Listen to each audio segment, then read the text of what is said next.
Waterloo, Ontario looks great on paper, and that's the problem. From overpriced homes to surprising school zones and even hidden neighborhood issues. Don't move to Waterloo, Ontario before you watch this video completely. In this video, I'm going to break down the real reasons why Waterloo isn't for everyone. So let's get started.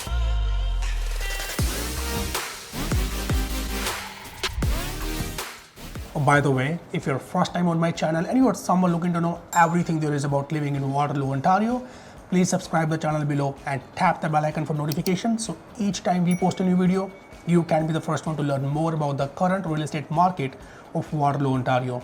Now that being said, we get calls and texts and emails from people just like you all the times, and we genuinely love it. So if you're looking to make a move in 9 days or even 9 months, just give us a call, send us a text message, send us an email, or maybe schedule a Zoom call. We'll be more than happy to help you make the smooth move. My name is Akash Basi. I'm a local realtor here in Waterloo, Ontario, and all my contact details are in description as well. Waterloo, Ontario isn't affordable anymore. Most people relocate here. They think, oh, it's much more affordable than Toronto, right? Not anymore. Detached homes expect to start at $900,000 in the popular neighborhoods like Laurelwood or Eastbridge. Even townhomes with average square feet and very small backyard now go for around $700,000. Just imagine that. And condos, they may seem affordable on paper, but they are small and often noisy and not great at all if you're planning to raise a family.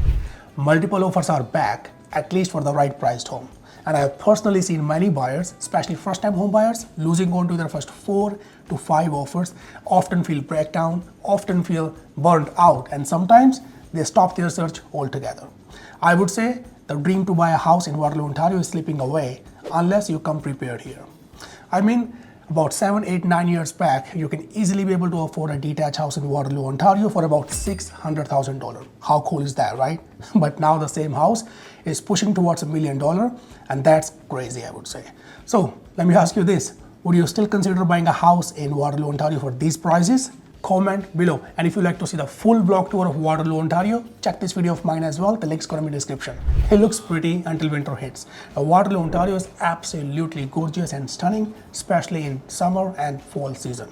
And then reality happens. Winter comes. And from months of November till March, you'll find huge snow dumps and icy and patchy sidewalks and sometimes even freezing rain. And everyone who lives here, including myself, has slipped multiple times and fallen at least once in their lifetime. I think I fell 2 times in the past 13 years of living here. But anyways, LRT trains, they stop frequently in the winter storm, and school buses got cancelled. And if you're a working parent, then good luck juggling between daycare and shoveling your driveway pretty much all the times. So overall, I would say if you're moving here from out of province or a warmer climate, be mindful of these things. Personally, I love snow. I love winters. How about you? Do you love snow as well? Drop in the comments, let me know. Transit reality check. If you're thinking about ditching your car for LRT train, well, think again, because LRT train routes only covers a very narrow patch, I would say a small area, and most neighborhoods, especially family-friendly neighborhoods, they all require driving. And what about GO train to Toronto? Yep, they exist, but they are often unreliable, especially for the daily commuters. So if you rely heavily on public transportation, Waterloo, Ontario is going to test your patience really hard. Most people who live here in Waterloo, Ontario manages well with a car. But if you still need public transportation on a primarily basis, I recommend researching the areas really well before you buy a house.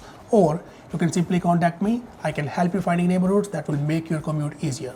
And that's the reason working with a local realtor like myself, who knows all the hidden details, makes all the difference. So, are you okay driving everywhere, or you need a better transit?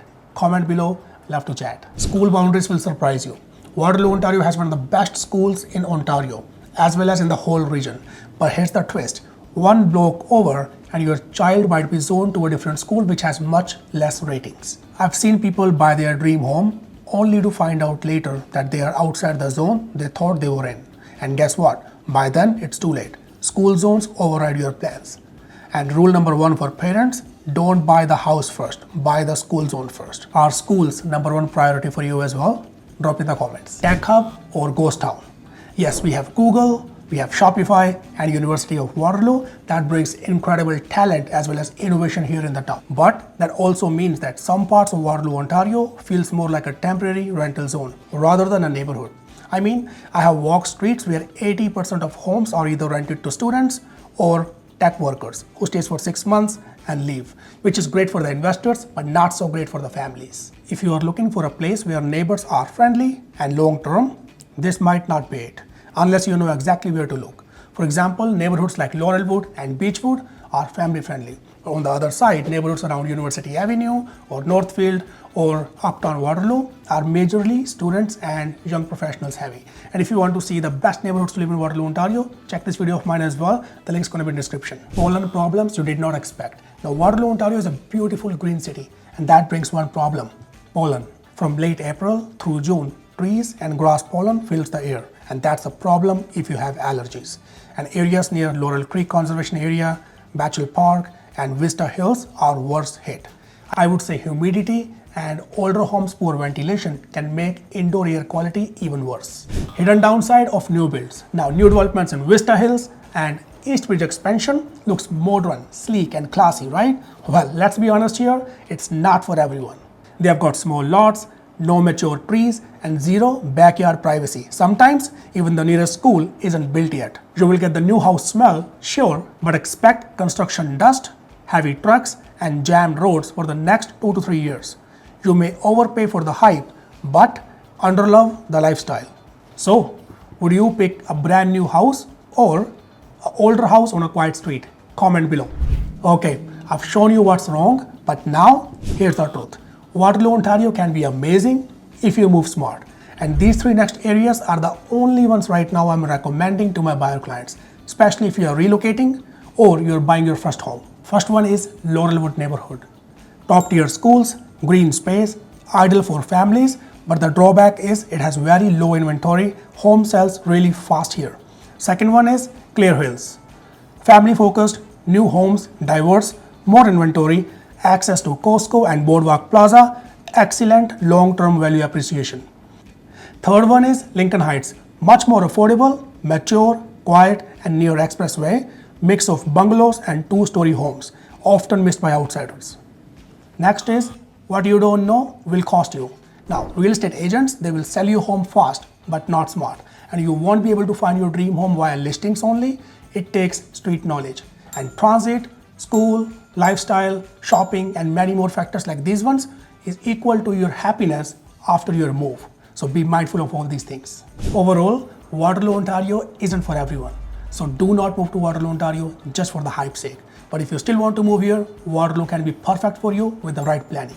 If I can live here and work here for over a decade, so can you. And all these things I mentioned earlier is not to scare you off, or rather give you a heads up so you can come here prepared. And please, don't look at the MLS pictures or headlines or TikTok reviews. Rather, let me show you this part of the city that actually fits your lifestyle. So, would you move to Waterloo, Ontario, or pick Kitchener, Guelph, or Cambridge instead? Drop in the comments, I love to chat. And again, if you're looking to make a move in 9 days or even 9 months, just give us a call, send us a text message, send us an email, or maybe schedule a Zoom call. We'll be more than happy to help you make the smooth move. And if you found this video helpful, please make sure to like the video, subscribe to the channel, and comment below. It really helps more people finding these videos. And again, please check those 2 videos I mentioned earlier. The link's going to be in the description. I will see you there. And thanks again for hanging out today. Signing off. We'll see you in the next video every Monday and every Thursday. Cheers.